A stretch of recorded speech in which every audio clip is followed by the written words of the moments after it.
J'observe la pluie qui frappe contre ma fenêtre, les gouttes dessinant des chemins sinueux sur le verre, comme les larmes qui ont tracé leur route sur mes joues pendant tant de nuits. Mon nom est Claire Dubois, et je n'aurais jamais pensé me retrouver ici, devant vous, à raconter comment ma vie s'est effondrée en l'espace d'un instant. Un instant qui a tout changé, qui a transformé mon existence en un avant et un après indélébile. Il y a encore 6 mois, j'étais cette femme que beaucoup enviaient. À 42 ans, j'avais réussi ma carrière de directrice marketing dans une entreprise respectée de Strasbourg. J'habitais une belle maison dans le quartier de la Robertsau, entourée d'arbres centenaires et de jardins fleuris. Chaque matin, je me réveillais aux côtés de Philippe, mon mari depuis 20 ans, architecte reconnu et respecté dans toute la région. Et puis il y avait Aurélie, notre fille unique, notre fierté, notre trésor, qui venait de fêter ses 19 ans et commençait brillamment ses études de droit. Notre famille semblait être l'incarnation même du bonheur tranquille, de cette réussite à la fois professionnelle et personnelle que tant de gens recherchent. Nous organisions des dîners où nos amis aimaient se retrouver, nous partions en vacances 2 fois par an, nous avions des projets, des rêves, un avenir qui semblait tracé sur des années encore. Philippe et moi, nous étions rencontrés à l'université. Un coup de foudre comme on en voit dans les films. Il avait ce regard bleu intense qui me transperçait, cette façon de me regarder comme si j'étais la 8e merveille du monde. Pendant 20 ans, j'ai cru en ce regard. Je revois encore les photos sur le mur de notre salon, notre mariage sur les rives du Rhin, la naissance d'Aurélie, ses premiers pas, nos vacances en Provence, en Italie, en Grèce. Des instantanés d'une vie que je croyais authentique, des moments figés dans le temps qui aujourd'hui me semblent appartenir à une autre vie, à une autre femme, à une autre famille. Ce jour-là, je me souviendrai toujours que c'était un mardi. J'avais une importante réunion avec des clients venus de Paris. J'avais passé des semaines à préparer cette présentation, à peaufiner chaque détail. Normalement, je ne serais pas rentrée avant 21 h, mais à 16 h, j'ai reçu un message. La réunion était reportée au lendemain, l'un des clients ayant manqué sa correspondance à la gare. J'aurais pu rester au bureau, avancer sur d'autres dossiers, mais j'étais fatiguée. Et l'idée de rentrer plus tôt, de peut-être préparer un dîner surprise pour Philippe et Aurélie, m'a traversé l'esprit. Quelle ironie! C'est moi qui allais avoir droit à une surprise, la plus cruelle des surprises. En conduisant vers notre maison, j'ai même fait un détour par la pâtisserie Nahegel pour acheter ces tartelettes aux fruits que Philippe adorait tant. Je me souviens avoir souri à la vendeuse, lui avoir dit que c'était pour faire plaisir à mon mari. Elle m'avait répondu « Vous avez de la chance d'avoir un si bel amour après tant d'années. » J'avais acquiescé, fière de ce que je croyais être notre réussite conjugale. J'ai garé ma voiture dans l'allée et j'ai remarqué que la Peugeot de Philippe était là. C'était inhabituel. Il restait généralement tard à son cabinet d'architecture le mardi. J'ai pensé qu'il devait être malade ou qu'il travaillait peut-être à domicile sur un projet urgent. Quant à Aurélie, elle aurait dû être à l'université à cette heure-ci. Mais j'ai aperçu son vélo appuyé contre le mur du garage. Une légère inquiétude m'a traversée. Et si l'un d'eux était souffrant?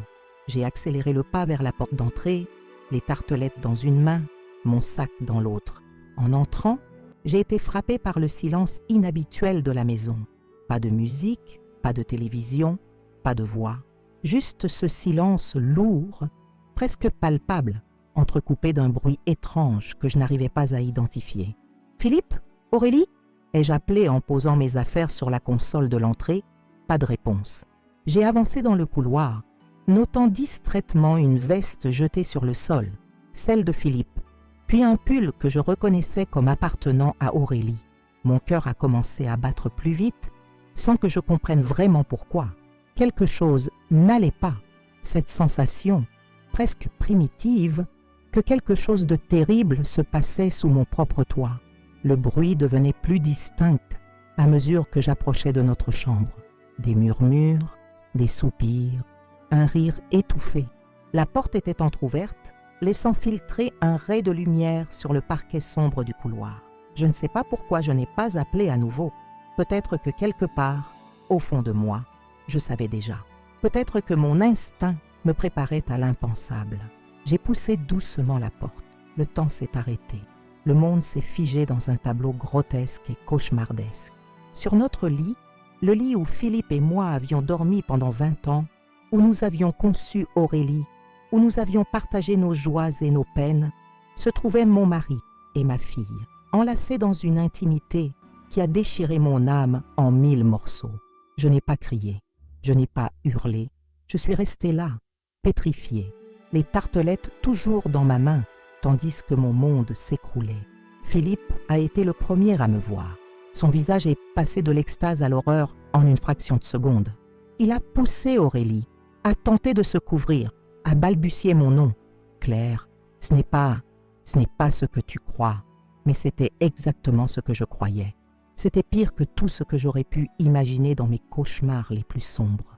Ma fille s'est tournée vers moi, et ce qui m'a frappée, ce n'était pas la honte ou le remords dans ses yeux, c'était autre chose.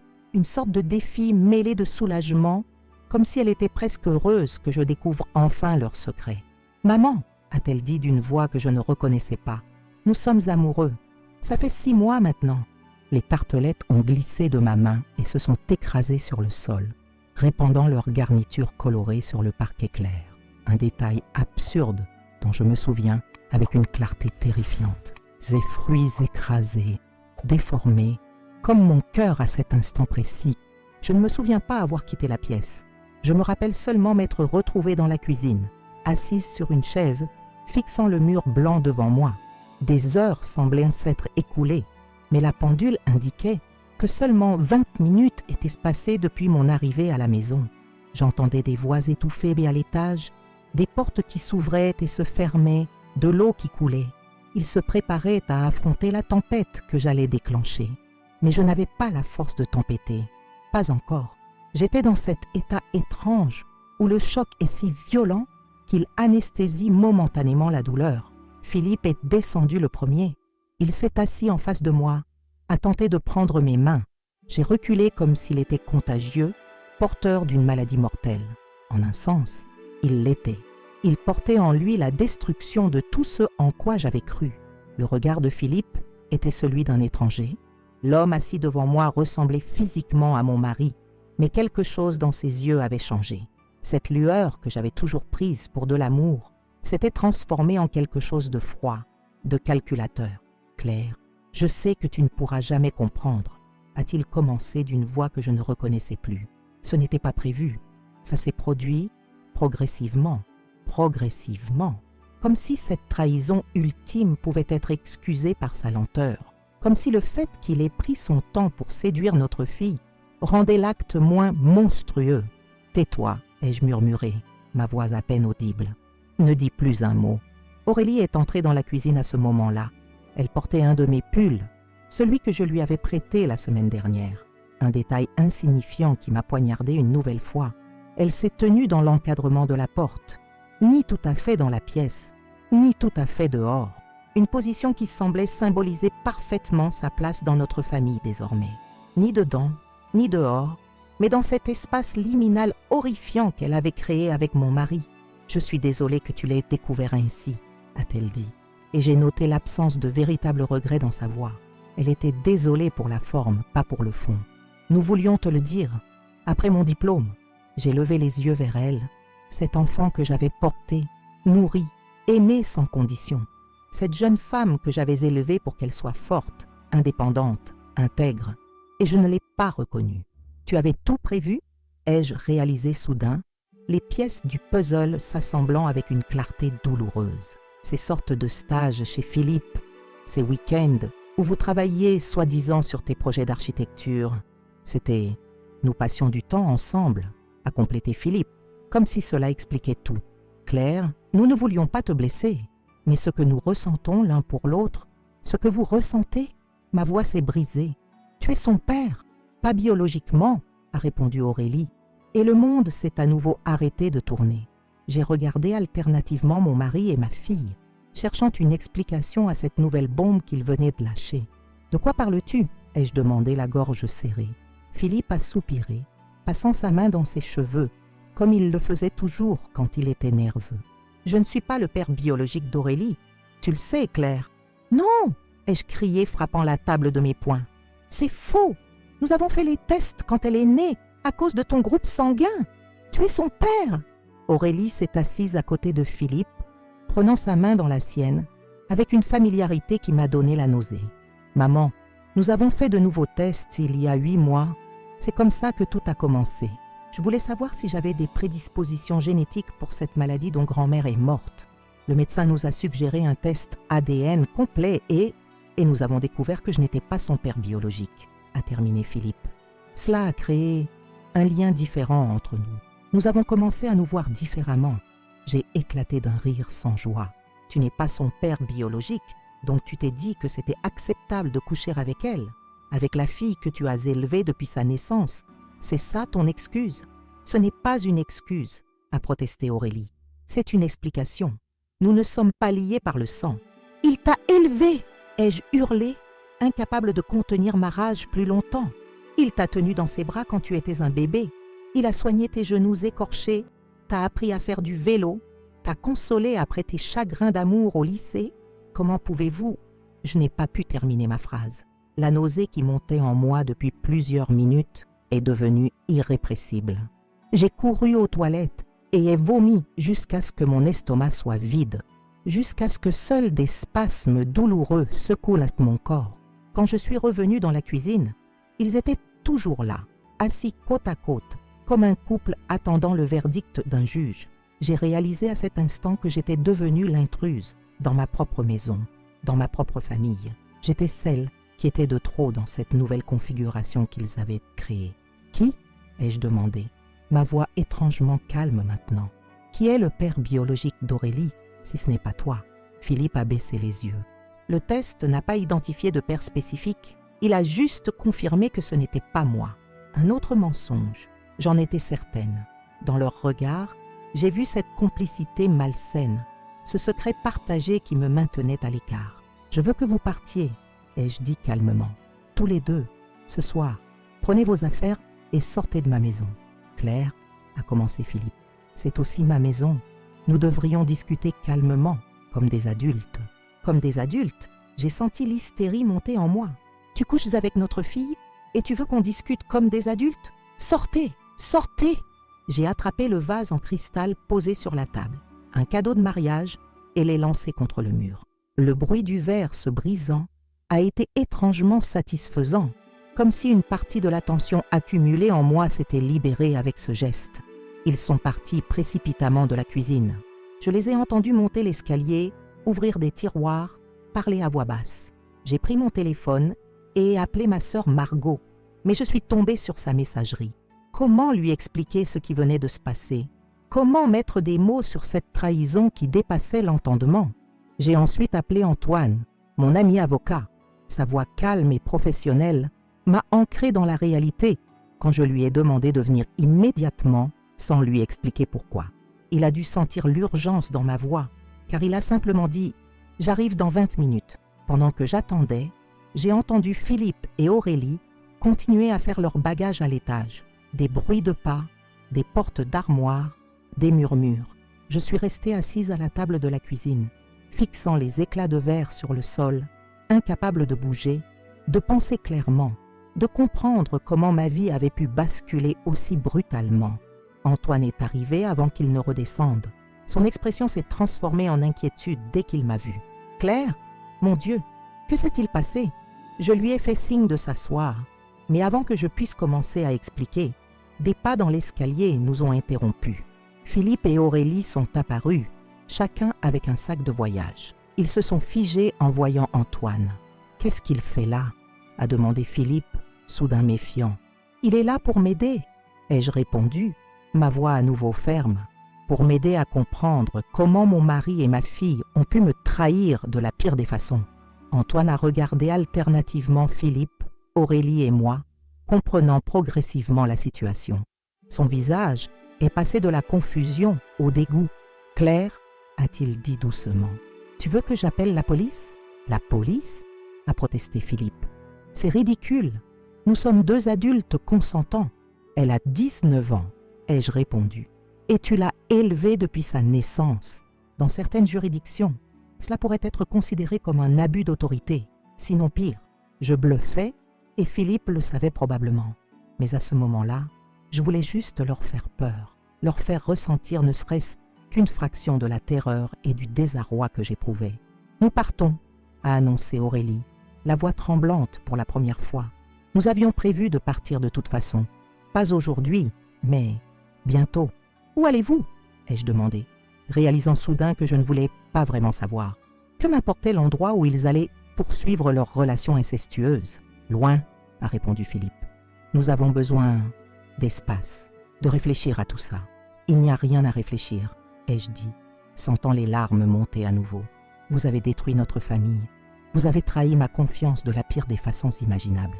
Il n'y a pas de retour en arrière possible. » Aurélie a fait un pas vers moi, sa main tendue comme pour me toucher.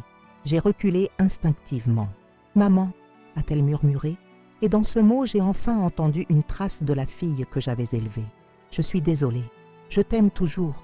C'est juste que tu aimes aussi ton père. » Ai-je terminé pour elle, incapable de contenir l'amertume dans ma voix. « Ne m'appelle plus jamais maman. Tu as perdu ce droit aujourd'hui. » Ses yeux se sont remplis de larmes, mais je n'ai ressenti aucune compassion. La douleur avait engourdi toute ma capacité d'empathie. Philippe s'est dirigé vers la porte d'entrée, tirant doucement Aurélie par le bras.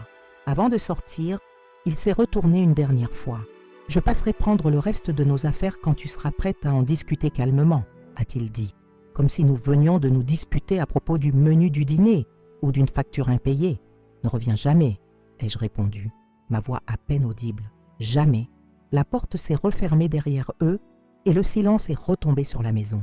Un silence assourdissant, lourd de l'absence soudaine de ceux qui avaient été ma raison de vivre pendant toutes ces années. Antoine était resté à mes côtés toute la soirée, m'écoutant pleurer, crier, questionner, alterner entre la rage et le désespoir le plus profond. Il a nettoyé les débris du vase brisé, m'a préparé une tisane que je n'ai pas bue et m'a finalement accompagné à l'étage quand l'épuisement m'a submergé. En passant devant la chambre d'Aurélie, j'ai vu son désordre habituel, des vêtements éparpillés qu'elle n'avait pas emportés, des photos au mur, des souvenirs d'une vie qui n'existait plus. J'ai fermé la porte, incapable de supporter la vue de ces vestiges d'une innocence perdue. Antoine a dormi sur le canapé du salon cette nuit-là, refusant de me laisser seule. Je lui en suis encore reconnaissante aujourd'hui. Sans sa présence, je ne sais pas ce que j'aurais fait dans les heures sombres qui ont suivi leur départ. Le lendemain matin, en me réveillant dans notre lit, ce lit que je ne pourrais plus jamais regarder de la même façon, j'ai su avec une certitude absolue que rien ne serait plus jamais comme avant, que je devrais reconstruire ma vie à partir de zéro, pièce par pièce, jour après jour. Ce que je ne savais pas encore, c'est que Philippe et Aurélie n'avaient pas simplement fui sur un coup de tête. Leur disparition avait été méticuleusement planifiée. Et ce n'était que le début d'une série de découvertes qui allaient me révéler l'ampleur de leur trahison. Car le matin suivant, quand j'ai vérifié nos comptes bancaires, j'ai découvert qu'ils étaient presque vides. Des transferts avaient été effectués progressivement vers un compte inconnu au cours des 6 derniers mois.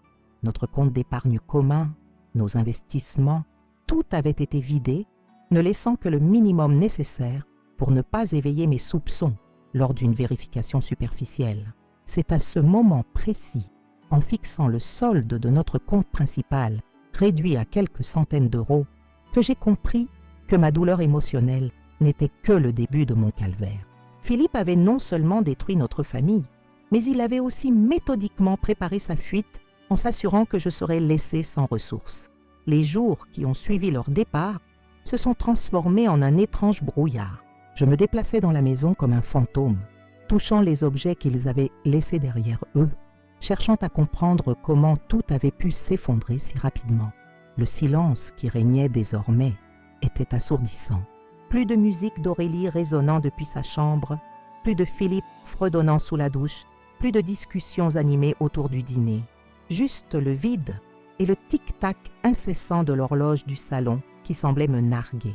Antoine était resté à mes côtés pendant cette première semaine, dormant dans la chambre d'amis, prenant des appels professionnels depuis notre salon, m'aidant à affronter les aspects pratiques de cette catastrophe.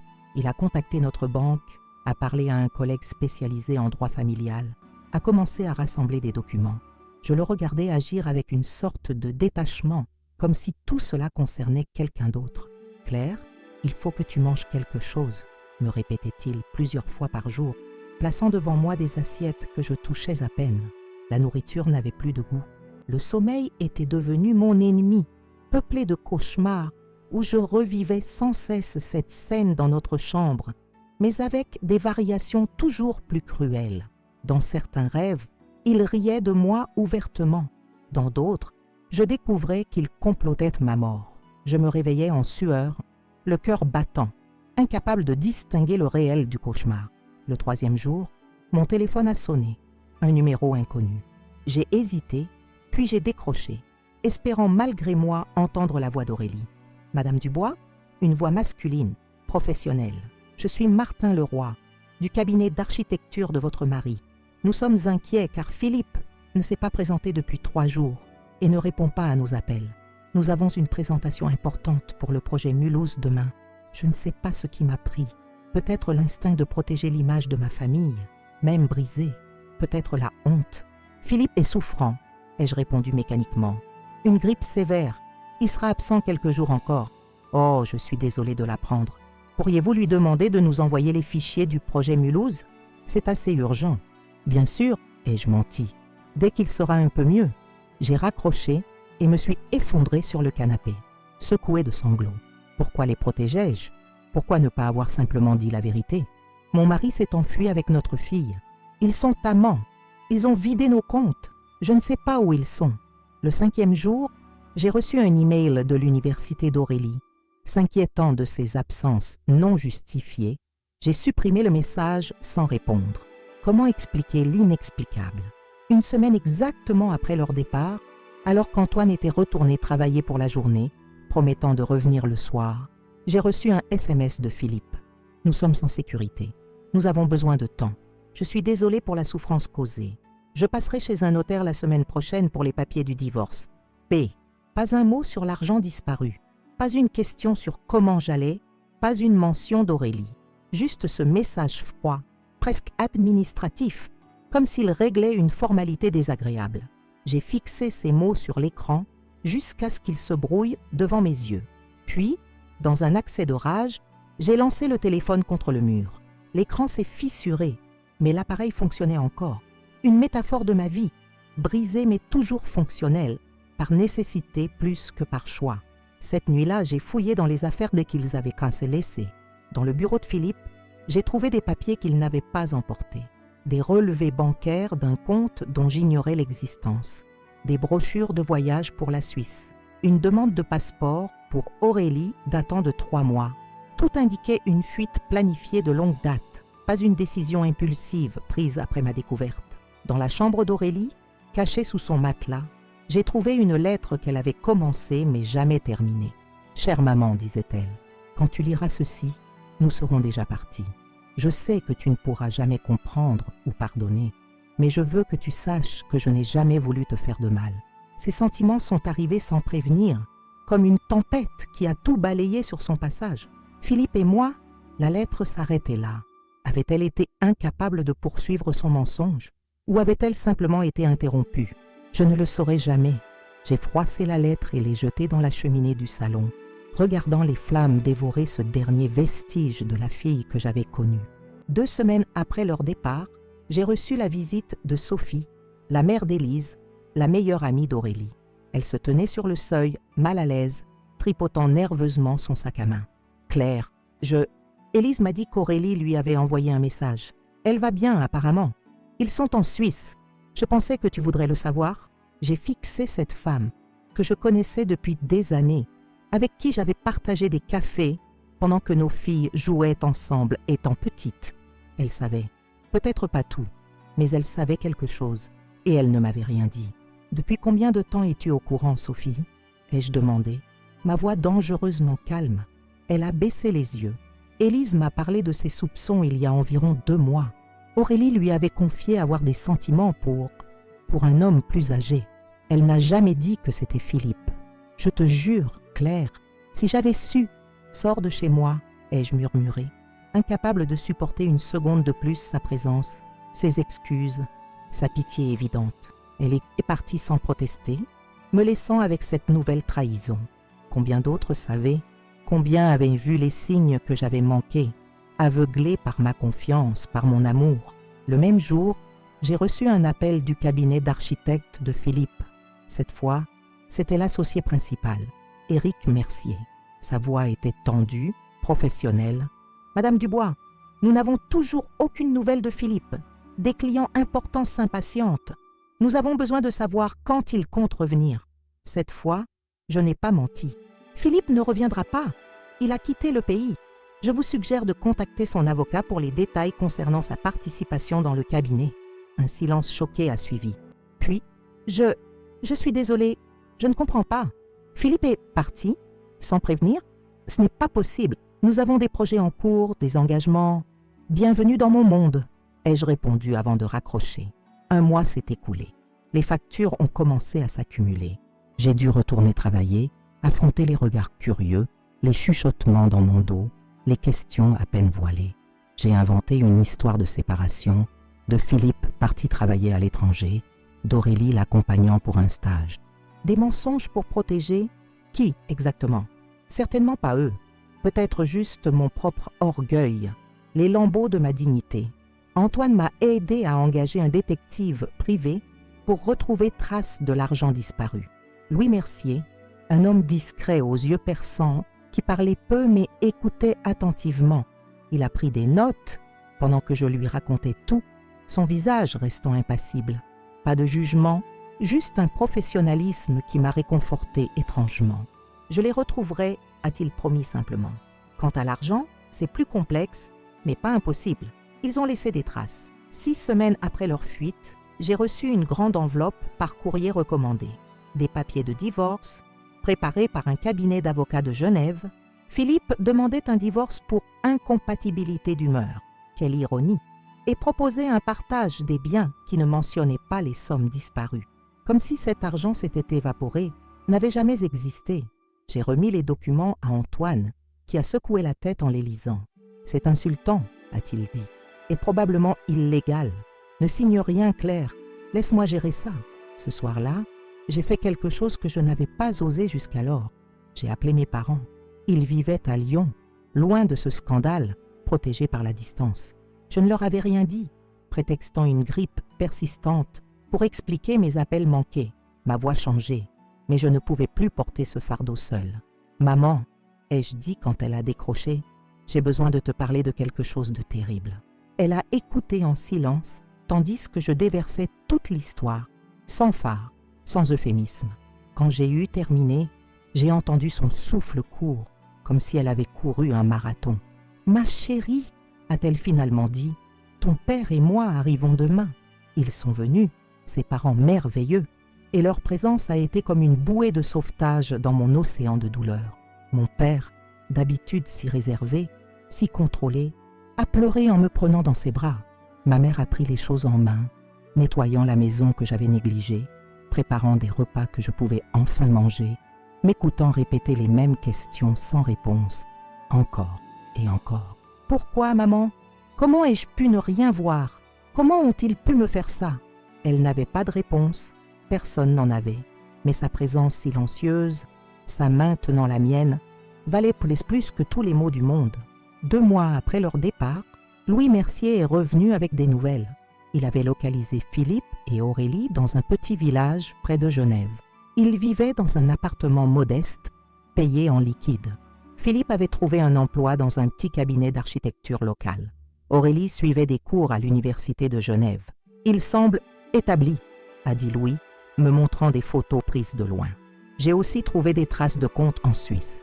L'argent y a été transféré en plusieurs fois, avant leur départ. J'ai regardé ces photos, ces preuves tangibles de leur nouvelle vie. Ils marchaient main dans la main dans une rue pittoresque, souriants, apparemment insouciants. Aurélie portait une robe que je ne connaissais pas. Ses cheveux étaient plus courts. Elle semblait heureuse. Cette constatation m'a frappée comme un coup physique. Ma fille était heureuse dans sa nouvelle vie, cette vie construite sur les ruines de la mienne. J'ai vomi dans l'évier de la cuisine, incapable de contenir la vague de dégoût qui m'a submergée. « Claire ?»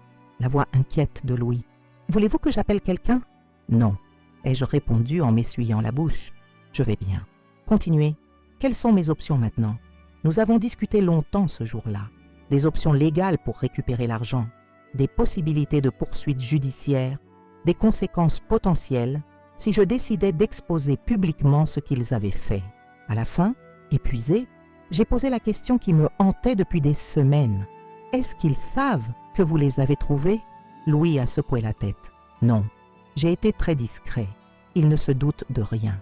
J'ai hoché la tête, une idée germant lentement dans mon esprit blessé. Une idée terrible, séduisante, dangereuse. Ne faites rien pour l'instant, ai-je dit. Je dois réfléchir à la suite. Cette nuit-là, seule dans mon lit, j'ai pris une décision. Je ne pouvais pas continuer ainsi, suspendue entre le passé et l'avenir, prisonnière de leur trahison. Il était temps d'avancer. Et pour avancer, je devais me libérer. Non pas pardonner, jamais, mais transformer cette douleur paralysante en quelque chose d'autre, en action, en plan. Le lendemain matin, j'ai appelé Antoine et Louis.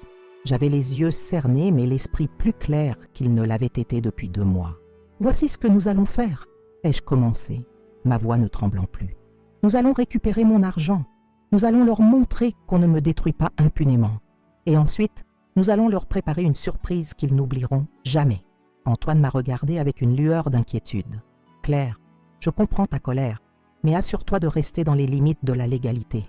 La vengeance n'apporte rien de bon. » J'ai souri, un sourire qui ne devait pas atteindre mes yeux. « Ne t'inquiète pas, Antoine, je ne ferai rien d'illégal. Mais ils vont regretter chaque seconde de bonheur volé qu'ils croient mériter. » Le plan commençait à prendre forme dans mon esprit, un plan minutieux, patient, implacable, un plan digne de la trahison qu'ils m'avaient infligée, car ils avaient peut-être fui, mais ils ne pouvaient pas se cacher éternellement. Tôt ou tard, ils devraient faire face aux conséquences de leurs actes, et je serais là, attendant ce moment, prête. La première étape de mon plan était de reprendre le contrôle de ma vie. Pendant 3 mois, j'avais vécu comme une victime, paralysée par la douleur et la trahison. Il était temps de changer cela. Je commençais par notre maison. Cette maison qui contenait tant de souvenirs empoisonnés désormais. Un samedi matin, j'ai invité Margot, ma sœur, à m'aider. Nous avons commencé par la chambre d'Aurélie. Chaque vêtement abandonné, chaque livre, chaque souvenir a été trié, à donner, à jeter, à brûler. Je ne ressentais plus ce déchirement à chaque objet touché. J'étais devenue clinique, presque détachée. « Tu es sûre de vouloir te débarrasser de tout ?» a demandé Margot, tenant un album photo qu'Aurélie avait confectionné pour ses 16 ans. « Absolument », ai-je répondu en prenant l'album et en le jetant dans le grand sac poubelle noire. Cette fille n'existe plus. Elle est morte le jour où elle a choisi de trahir sa mère. Margot n'a pas insisté. Elle comprenait que ce rituel de purge était nécessaire à ma survie. Nous avons ensuite attaqué les affaires de Philippe. Ses costumes hors de prix, ses collections de montres, ses livres précieux. J'ai été tentée un instant de tout détruire, mais Antoine m'avait conseillé de documenter chaque objet de valeur pour le dossier de divorce. Alors j'ai photographié, catalogué, puis emballé méticuleusement chaque pièce. « Que vas-tu faire de ces affaires ?» a demandé Margot. « Les entreposer pour l'instant, puis les vendre quand tout sera réglé légalement. Chaque centime ira dans un fonds que je crée. » Un fonds? J'ai souri. Un sourire qui devait paraître étrange sur mon visage, encore marqué par des mois de larmes. Un fonds pour aider les femmes trahies à se reconstruire. Je l'appellerai « Nouveau départ ». C'est approprié, non? Notre chambre à coucher fut la plus difficile à affronter. Ce lit où j'avais découvert l'impensable. J'ai fini par appeler une entreprise de déménagement et leur ai demandé de tout emporter. Le lit, les tables de nuit, la commode. J'ai fait repeindre les murs dans une couleur que je n'aurais jamais choisie auparavant. Un rouge profond, presque sanguin. Puis j'ai acheté de nouveaux meubles, radicalement différents de notre ancien style. C'est intense, a commenté Margot en voyant la transformation. C'est moi maintenant, ai-je répondu simplement. En parallèle de cette purge matérielle, j'ai entrepris une transformation personnelle tout aussi radicale. Je me suis inscrite dans une salle de sport et y ai engagé un coach personnel, Victor, un ancien militaire au regard sévère qui ne tolérait ni excuses ni faiblesse. « Je veux devenir forte », lui ai-je dit lors de notre première séance, « physiquement et mentalement. » « Pourquoi » a-t-il demandé direct comme toujours. parce que j'ai été faible trop longtemps, parce que j'ai fait confiance à des personnes qui ne le méritaient pas, parce que je ne serai plus jamais victime. Il m'a regardé longuement, puis a hoché la tête. On commence demain, 6 heures du matin. Ne soyez pas en retard. Les premières semaines furent un enfer. Chaque muscle de mon corps hurlait de douleur. Je m'écroulais dans mon lit chaque soir, épuisé, mais étrangement, je dormais enfin sans cauchemar. La douleur physique avait l'avantage d'éclipser momentanément la douleur émotionnelle. J'ai également changé mon apparence. Mes longs cheveux châtains, que Philippe avait tant aimés, ont été coupés courts et teints en noir. J'ai renouvelé ma garde-robe, abandonnant les tenues sages et élégantes pour des vêtements plus affirmés, plus sombres. Le regard de mes collègues quand je suis revenue au bureau après cette transformation valait tous les discours. « Claire » a balbutié ma secrétaire, Nathalie, en me voyant. « Mon Dieu, vous êtes différente. Nouvelle vie, nouvelle apparence », ai-je répondu avec un sourire qui n'atteignait pas mes yeux. « Apporte-moi le dossier Lefebvre, nous avons du retard. » Au travail aussi, j'étais devenue quelqu'un d'autre, plus dure, plus exigeante, plus focalisée. J'arrivais la première, partais la dernière. J'ai accepté des projets que j'aurais auparavant refusés, me suis imposée dans des réunions où je me serais autrefois effacée. Certains collègues murmuraient que mon divorce m'avait transformée en dragon, mais je m'en moquais. Cette nouvelle carapace me protégeait. Pendant ce temps, Antoine et Louis continuaient leur travail. Louis surveillait toujours Philippe et Aurélie, me fournissant des rapports réguliers sur leurs activités. Antoine, lui, avait monté un dossier juridique solide contre Philippe. « Nous avons retrouvé presque toutes les traces des transferts d'argent », m'a annoncé Antoine lors d'un de nos points hebdomadaires. « Il a été malin, mais pas assez. La banque suisse coopère maintenant que nous avons prouvé la fraude. Et pour le reste, ai-je demandé, feuilletant le dossier qu'il m'avait préparé. Le divorce sera prononcé à ton avantage, c'est certain. Quant aux poursuites pour abus de confiance et détournement de fonds, il risque une peine significative. Bien, ai-je dit, satisfaite. Et le cabinet d'architectes? Ses associés sont furieux. Ils ont accepté de témoigner. Apparemment, Philippe avait aussi détourné de l'argent du cabinet avant de partir. Cette information m'a surprise. Je savais que Philippe m'avait trahi de la pire des façons, mais apprendre qu'il avait également volé ses associés, ses amis de longue date, confirmait ce que je commençais à comprendre. L'homme que j'avais épousé, que j'avais aimé pendant 20 ans, n'avait jamais vraiment existé. Il avait toujours été cet étranger manipulateur et sans scrupules. 4 mois après leur fuite, j'ai reçu un appel inattendu. C'était Sophie Laurent, la mère d'Élise. « Claire, je sais que tu ne veux probablement pas me parler, mais c'est important. Élise a reçu un message inquiétant d'Aurélie. J'ai serré le téléphone si fort que mes jointures ont blanchi. Que veut-elle? Elle dit que les choses ne se passent pas comme prévu avec Philippe, qu'il a changé, qu'il devient contrôlant, possessif. Élise pense qu'Aurélie a peur. J'ai ri, un rire froid et sans joie. Et que suis-je censée faire exactement? La plaindre? La sauver? Elle a fait son choix, Sophie. Claire, malgré tout, elle reste ta fille. Non, ma fille est morte le jour où elle a couché avec mon mari. J'ai raccroché, tremblante de rage. Comment osait-elle? Comment Aurélie osait-elle jouer la victime maintenant? Cherchait-elle ma sympathie, mon aide, après tout ce qu'elle m'avait fait? Pourtant, cette nuit-là, je n'ai pas pu dormir. L'idée d'Aurélie en danger, même par sa propre faute, me torturait. L'instinct maternel, enterré sous des couches de douleur et de colère, pulsait faiblement, comme une blessure mal cicatrisée. Le lendemain, j'ai appelé Louis. J'ai besoin d'informations plus détaillées sur leur vie actuelle, pas juste où ils vont et ce qu'ils font. Je veux savoir comment ils vivent, s'ils se disputent, si votre fille est en sécurité, a complété Louis doucement. J'ai fermé les yeux. Oui, je comprends. Je vais intensifier la surveillance. Une semaine plus tard, Louis m'a rapporté des nouvelles troublantes. Il avait observé plusieurs disputes violentes entre Philippe et Aurélie. Lors de l'une d'elles, dans un café, Philippe avait saisi brutalement le poignet d'Aurélie, la faisant grimacer de douleur. Il avait aussi noté qu'Aurélie portait des manches longues malgré la chaleur, peut-être pour dissimuler des marques. « Vous pensez qu'il la maltraite ?» ai-je demandé, ma voix à peine audible.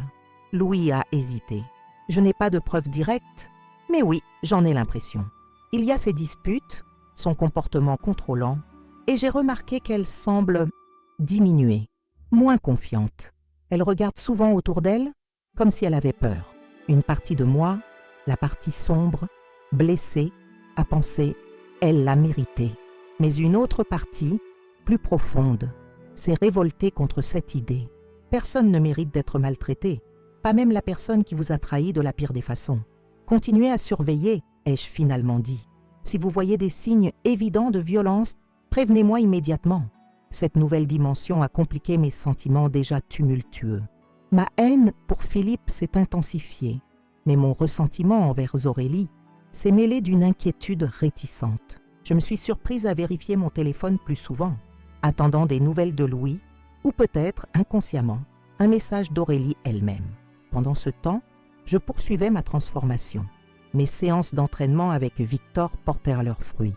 Mon corps avait changé, devenant plus fort, plus tonique, mais c'est surtout mentalement que je me sentais différente, plus centrée, plus déterminée. Victor m'avait aussi initiée au tir, une activité que je n'aurais jamais envisagée auparavant. Ce n'est pas pour blesser qui que ce soit, m'avait-il expliqué. C'est pour la concentration, la maîtrise de soi. Et il avait raison. Ces séances au stand de tir étaient devenues presque méditatives. Viser, respirer, presser la détente, recommencer. La précision demandait une concentration totale qui ne laissait aucune place aux pensées parasites, aux souvenirs douloureux.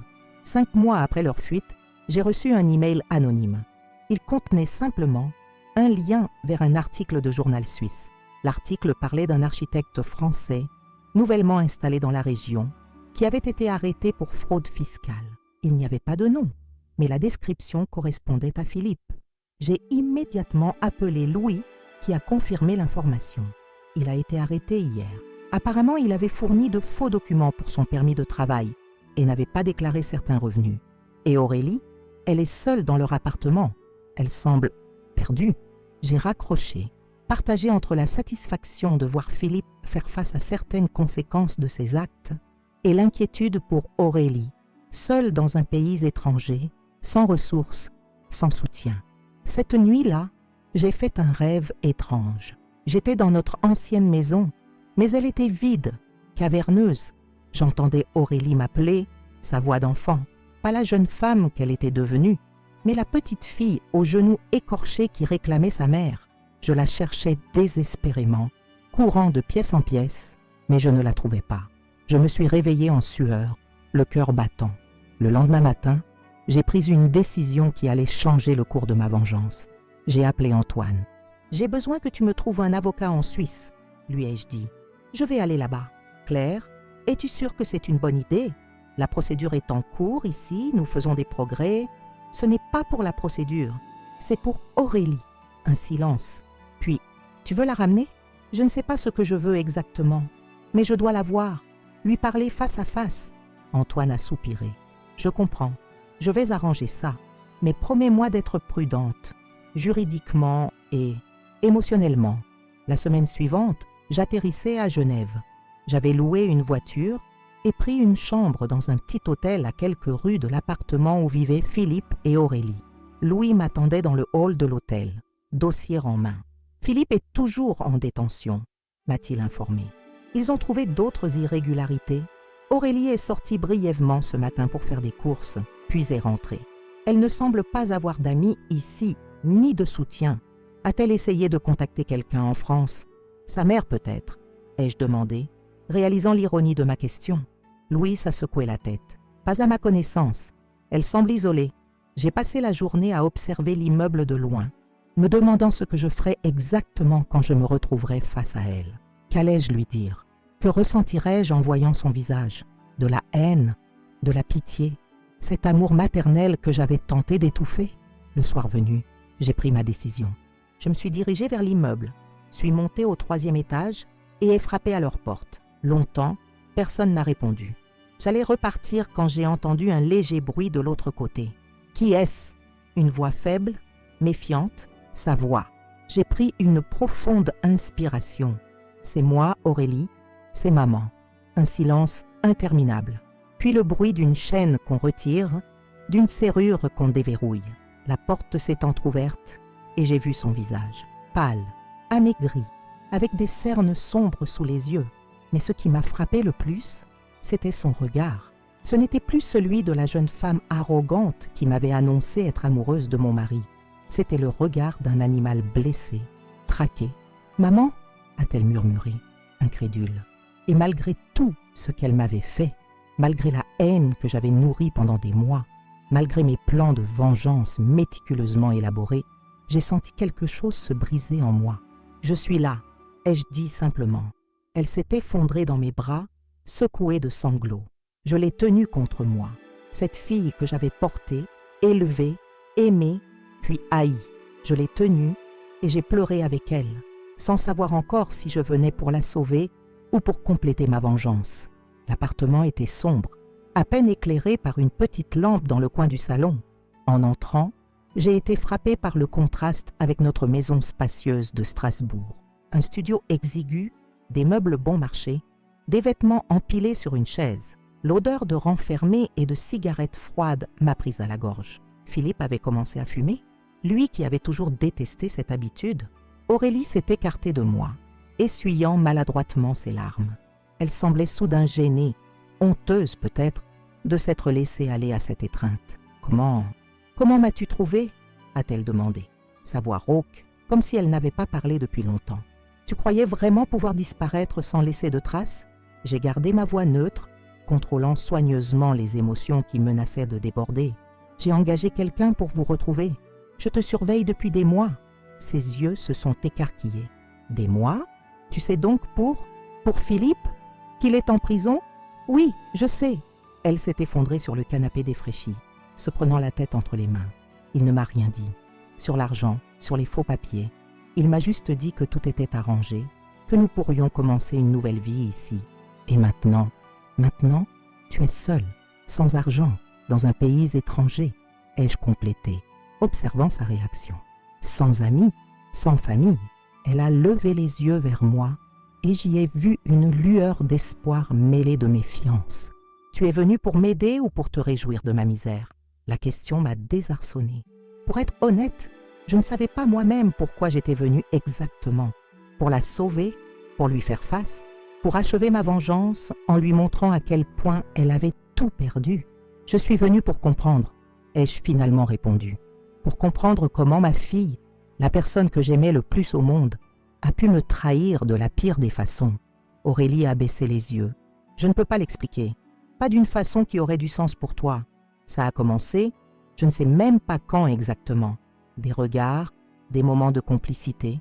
Puis ce test ADN, elle a secoué la tête. C'était comme si une barrière était tombée entre nous. Comme si soudain, c'était permis. Permis ? J'ai senti la colère monter en moi. Il t'a élevé. Il était ton père. Peu importe ce qu'un test ADN disait. Je sais, elle a crié, puis s'est recroquevillée, comme si elle craignait que quelqu'un l'entende. Je sais, a-t-elle répété plus doucement. C'est ce que j'ai réalisé. Trop tard. Elle s'est levée, s'est dirigée vers la petite cuisine américaine et a sorti 2 verres. Je n'ai que de l'eau ou du jus de pomme, a-t-elle dit, presque embarrassée. De l'eau, merci. Tandis qu'elle remplissait les verres, j'ai remarqué les marques sur ses poignets, des ecchymoses jaunâtres en voie de guérison. Louis avait raison. Philippe l'avait maltraité. Il t'a fait du mal, ai-je dit. Ce n'était pas une question. Elle a tressailli, manquant de renverser l'eau. Ce n'est rien. Il était juste stressé. Avec le travail, l'argent qui diminuait. L'argent qui diminuait? Je croyais qu'il avait volé près de 200 000 € de nos comptes. Aurélie a eu un rire amer. Volé, oui, mais pas pour nous. Pas entièrement, en tout cas. Il avait des dettes de jeu, apparemment. Il jouait en ligne depuis des années, à ton insu. Notre relation, c'était sa façon de s'échapper, je suppose, de la culpabilité, de la pression. Cette révélation m'a cloué sur place. Philippe, joueur compulsif, comment avais-je pu ignorer cela pendant 20 ans de mariage? Combien d'autres secrets avait-il gardés? Quand a-t-il commencé à être violent? Ai-je demandé, tentant de garder ma voix stable. Elle m'a tendu un verre d'eau, s'est rassise sur le canapé, gardant une distance prudente entre nous. Après notre arrivée ici, au début, tout allait bien. Il était attentionné, amoureux. Puis l'argent a commencé à manquer. Il n'arrivait pas à trouver un bon travail. Il a dû accepter un poste subalterne dans un petit cabinet, lui qui était associé principal à Strasbourg. Son ego en a souffert. Il a recommencé à jouer, espérant gagner gros, puis il a commencé à boire. Elle a remonté sa manche, révélant d'autres marques, plus anciennes, sur son bras. La première fois, il s'est excusé pendant des heures. Il a pleuré, m'a juré que ça n'arriverait plus jamais. La deuxième fois, les excuses étaient au plus courtes. La troisième fois, il a dit que c'était ma faute. J'ai serré mon verre si fort que j'ai craint qu'il ne se brise entre mes doigts. Cet homme, que j'avais aimé, que j'avais cru connaître, se révélait être un monstre encore plus abject que je ne l'avais imaginé. « Pourquoi n'es-tu pas parti ?» ai-je demandé. « Pourquoi n'as-tu pas appelé à l'aide ? Pour aller où ? Avec quel argent ?» Elle a fait un geste englobant le studio miteux. Il contrôlait tout. Il avait mon passeport, mes papiers. Et puis, j'avais honte.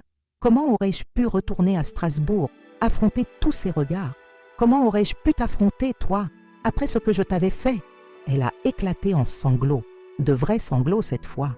Pas les larmes calculées que j'avais si souvent vues chez elle adolescente, quand elle voulait obtenir quelque chose. Des sanglots déchirants qui semblaient venir du plus profond de son être. J'ai lutté contre l'instinct de la prendre dans mes bras, de la consoler. Une partie de moi, la mère en moi, voulait la protéger malgré tout. Une autre partie, celle qui avait été trahie, brisée, se réjouissait presque de sa souffrance. « Justice », murmurait cette voix sombre en moi. « Elle mérite tout ce qui lui arrive. Philippe sortira de prison », ai-je dit après un moment. « Peut-être pas tout de suite, mais il sortira et il reviendra ici. » Aurélie a pâli. « Je sais », a-t-elle murmuré. « J'y pense chaque jour, chaque nuit. » Un silence lourd s'est installé entre nous. Je l'ai observée, cette jeune femme que je ne reconnaissais plus, et pourtant, dans certains de ses gestes, dans la façon dont elle inclinait légèrement la tête, je retrouvais ma fille, ma petite fille. « Viens avec moi !» ai-je entendu ma voix dire, presque malgré moi. Elle a relevé la tête, incrédule. « Quoi ? Viens avec moi en France, aujourd'hui, maintenant. » Mais pourquoi, après tout ce que j'ai fait ? « Je ne te pardonne pas, » ai-je précisé, ma voix dure. « Je ne suis pas sûre de pouvoir te pardonner un jour, mais je ne te laisserai pas ici, à sa merci, quand il reviendra. » Ses yeux se sont remplis de larmes à nouveau. « Je ne mérite pas ta pitié, ce n'est pas de la pitié, » ai-je répondu, surprise de constater que c'était vrai. « Je ne sais pas ce que c'est exactement, mais je sais que je ne peux pas te laisser ici. » Elle a hésité, regardant autour d'elle comme si elle cherchait une raison de rester, quelque chose à quoi se raccrocher. « Il y a un vol pour Paris dans 3 heures, » ai-je ajouté. « J'ai déjà 2 billets. » Ses yeux se sont écarquillés. « Tu avais prévu de m'emmener, avant même de me parler ?» J'ai haussé les épaules. Disons que j'avais prévu plusieurs scénarios. Un fantôme de sourire a traversé son visage, le premier que je voyais depuis mon arrivée, toujours prévoyante. Certaines choses ne changent pas. Elle s'est levée, a regardé autour d'elle une dernière fois. Je n'ai rien à emporter. Rien que je veuille garder de cette période de ma vie, alors allons-y. Le trajet jusqu'à l'aéroport s'est fait dans un silence tendu. Je conduisais, concentrée sur la route, tandis qu'Aurélie regardait par la fenêtre, comme hypnotisée par les lumières de la ville qui défilaient. À l'aéroport, pendant que nous attendions l'embarquement, elle a soudain demandé « Qu'est-ce qui va se passer maintenant ?» Je veux dire, entre nous, j'ai soupiré, cherchant mes mots. Je ne sais pas, Aurélie. Je ne peux pas te promettre que tout redeviendra comme avant. Ce serait un mensonge. Mais je sais que nous devons essayer de comprendre, essayer de guérir peut-être. Tu crois que c'est possible de guérir de ça? Je ne sais pas. Mais je sais que te laisser ici n'aurait rien résolu. Pour aucune de nous deux. Dans l'avion, elle s'est endormie presque immédiatement, épuisée par les émotions. J'ai observé son visage en sommeil, si vulnérable, si jeune, soudain. Où était passée la femme arrogante qui m'avait annoncé être amoureuse de mon mari? Était-elle encore là, quelque part, sous cette fragilité apparente? Ou avait-elle été brisée par la réalité brutale de sa grande histoire d'amour? À notre arrivée à Paris, Louis nous attendait. Je lui avais envoyé un message avant notre départ de Genève. Il a pris nos bagages, le mien et le petit sac qu'Aurélie avait finalement emporté, et nous a conduites à l'hôtel, où j'avais réservé 2 chambres. « Vous êtes sûr de votre décision ?» m'a-t-il demandé discrètement pendant qu'Aurélie était aux toilettes. Non, ai-je admis, mais c'était la seule que je pouvais prendre. Le lendemain matin, nous avons pris le train pour Strasbourg. Aurélie est restée silencieuse pendant presque tout le trajet, regardant défiler les paysages familiers avec une expression indéchiffrable. « Tu m'emmènes à la maison ?» a-t-elle finalement demandé alors que nous approchions de Strasbourg. « Non », ai-je répondu. « Pas tout de suite. J'ai vendu la maison il y a 1 mois. J'ai acheté un appartement plus petit dans un autre quartier. Tu resteras avec moi le temps de décider de la suite. » Elle a hoché la tête, acceptant cette décision sans protester. Mon nouvel appartement était moderne, lumineux, sans aucun souvenir de notre vie d'avant. Je lui ai montré la chambre d'amis, simple mais confortable. « Tu peux rester ici aussi longtemps que nécessaire, » lui ai-je dit. « Mais il y aura des règles et des conséquences. » « Quelles règles ? Tu verras un thérapeute, 2 fois par semaine au début. Tu reprendras tes études, mais dans une autre université. Tu n'auras pas accès à mon argent. Tu te reconstruiras par toi-même, pas à mes dépens. » Elle a acquiescé, les yeux baissés. « C'est juste. » Et ai-je ajouté, ma voix devenant plus dure, « Tu n'auras aucun contact avec Philippe. Jamais. Si j'apprends que tu lui as parlé, écrit, ou que tu as tenté de le voir, tu partiras. Immédiatement. » Sans seconde chance, elle a relevé les yeux et j'y ai vu une lueur de détermination que je connaissais bien. Ma propre détermination, reflétée dans ses yeux. Je comprends, je te le promets, les semaines suivantes ont été étranges, inconfortables. Nous vivions comme 2 étrangères partageant un espace, polies mais distantes. Je continuais ma vie, mon travail, mes séances d'entraînement avec Victor. Elle commençait sa thérapie, cherchait une nouvelle université qui l'accepterait en milieu d'année. Un soir, alors que je rentrais tard du bureau, je l'ai trouvée assise dans le noir dans le salon. « Aurélie, tout va bien ? J'ai reçu un email aujourd'hui, » a-t-elle dit, sa voix tremblante. « De Philippe.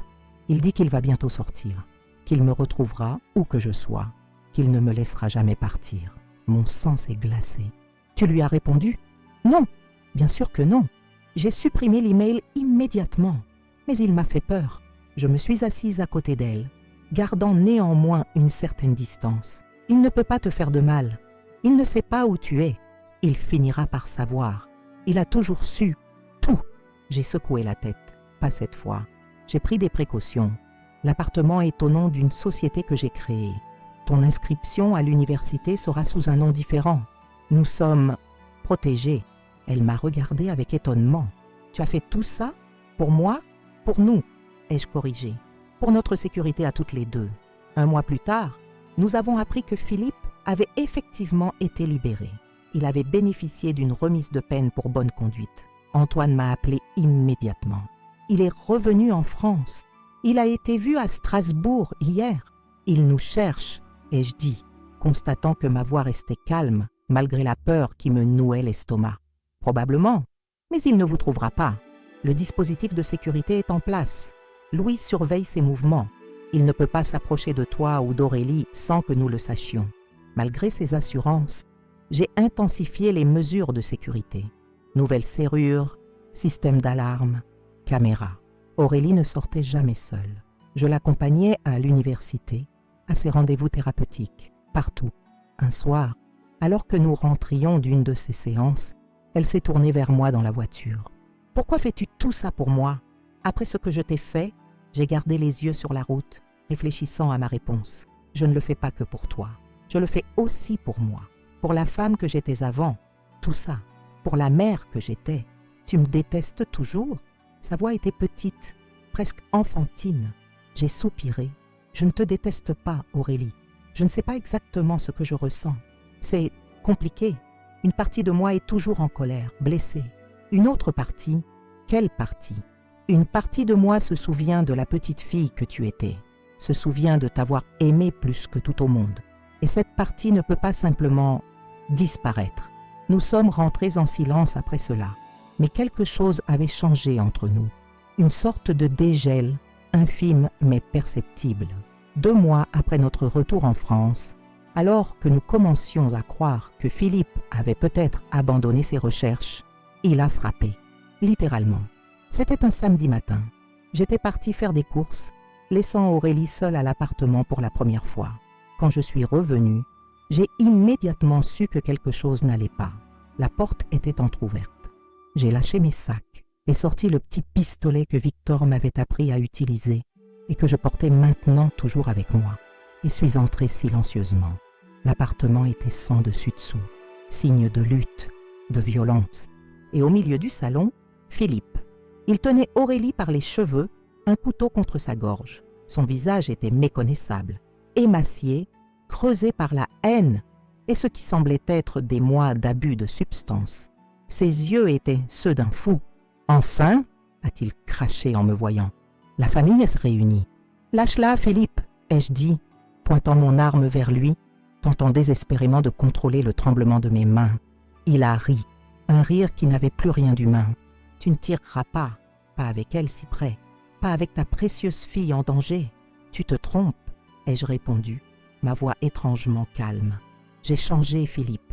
Je ne suis plus la femme faible que tu as trompée, volée, trahie. » Son sourire a vacillé légèrement. Dans ses yeux, un éclair d'incertitude.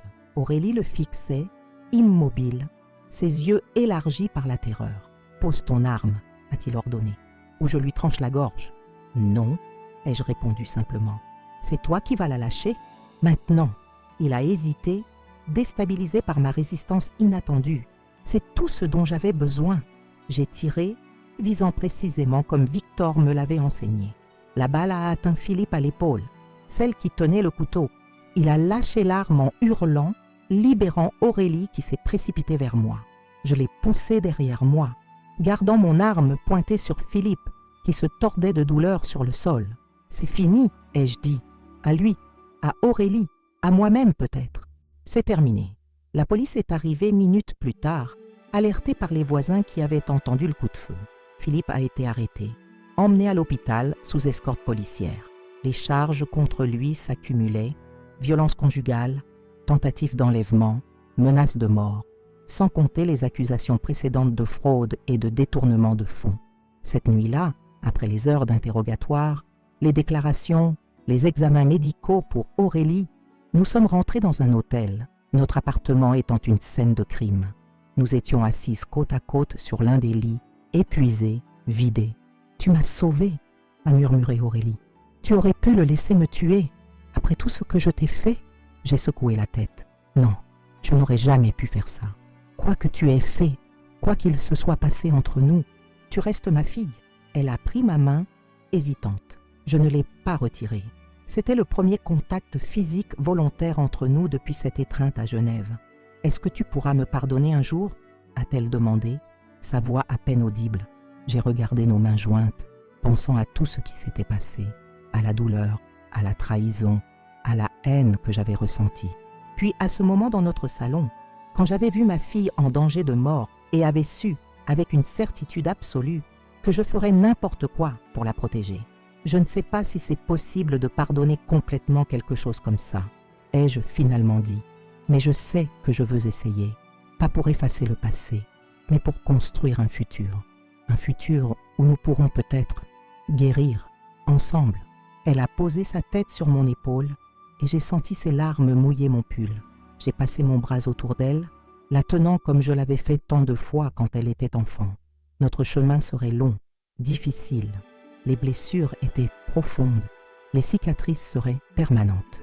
Mais cette nuit-là, pour la première fois depuis que j'avais ouvert cette porte de chambre et vu ma vie s'effondrer, j'ai senti une lueur d'espoir.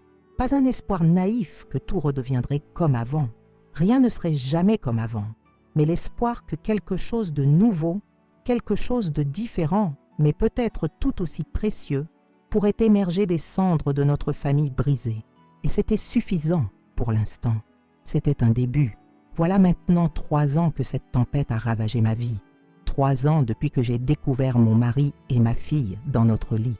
3 ans depuis leur fuite, l'argent volé, la trahison qui a brisé mon cœur en 1000 morceaux. 3 ans depuis que j'ai retrouvé Aurélie dans ce petit appartement en Suisse, terrorisée par l'homme qu'elle croyait aimer.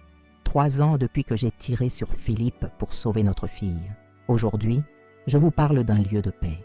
Non pas d'un lieu où la douleur a disparu, elle ne disparaîtra jamais complètement, mais d'un lieu où j'ai appris à vivre avec cette douleur, à la transformer en quelque chose d'autre, en force, en sagesse, en compassion peut-être. Philippe a été condamné à 12 ans de prison pour l'ensemble de ses crimes.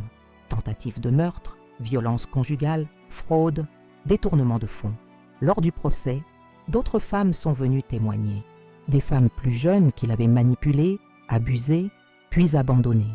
J'ai réalisé alors que l'homme que j'avais épousé, que j'avais aimé pendant 20 ans, n'avait jamais vraiment existé.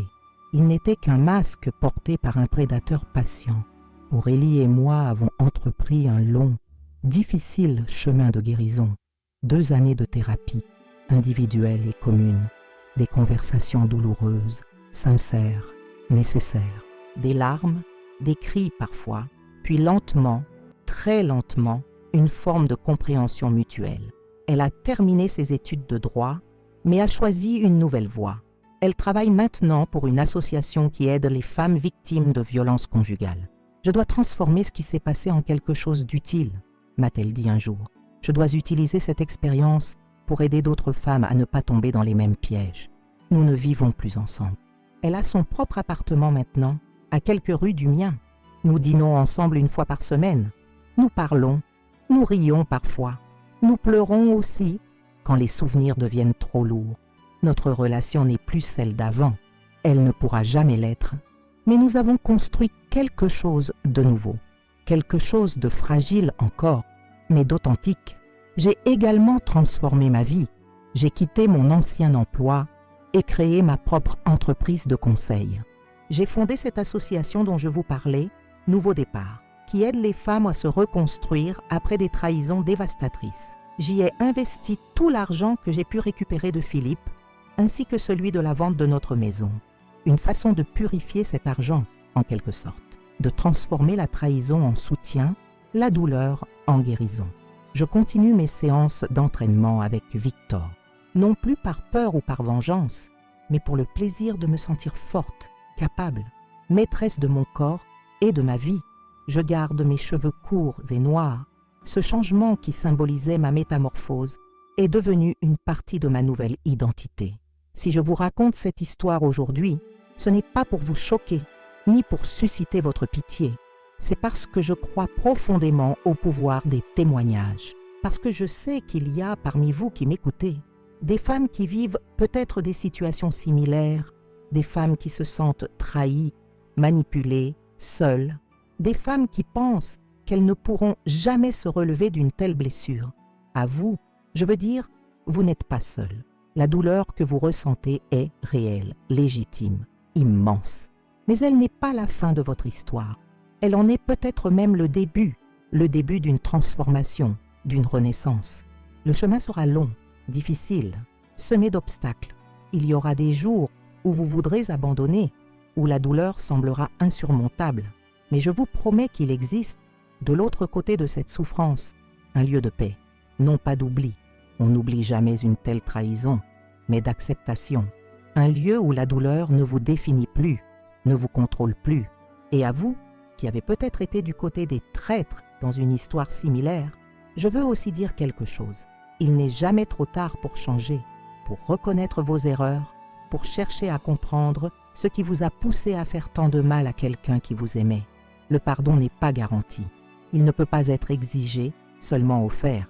Mais la rédemption, elle, est toujours possible.